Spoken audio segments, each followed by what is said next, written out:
فيديو جديد من القناة. حابة اتكلم عن خبر مهم جدا عن مسلسل أقدار الزواج. تعالوا نبدأ الفيديو عشان نشوف تفاصيل الخبر. كنت في الأيام اللي مضت ذكرت لكم إن في ممثلة جديدة انضمت لمسلسل أقدار الزواج، ولكن هتكون ضيفة شرف.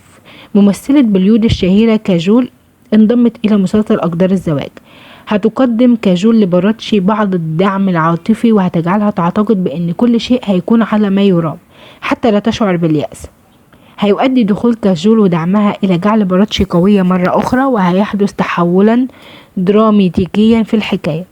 كل الطاقم الممثلين وطاقم العمل في حالة من الرهبة منها، في الواقع إنهم قضوا وقت ممتع معاها في التصوير. وزي ما قالت مجدة تشيفيكار، أعتقد أن كاجول هي واحدة من أفضل الممثلين في الصناعة، وبتشعر حقا بأنها محظوظة لأنها بتكون قادرة على مشاركة مساحة الشاشة معها. وفي الواقع هي من أشد المعجبين بها وبعملها، وعندما عرفت أنها ستأتي إلى مجموعتنا لمشاهدة المشهد كانت متحمسة للغاية، وأن العمل معها مذهل جدا.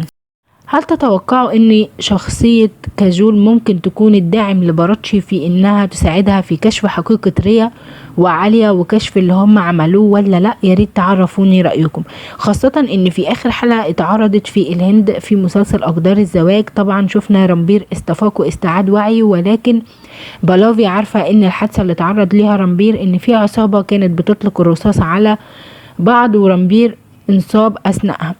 وطبعا اخفوا الحقيقة عنها واخفوا حقيقة ميهيكا كمان، عشان سيدهارت خايف ان عالية تخطفها مرة تانية وتحرض العصابة على قتلها.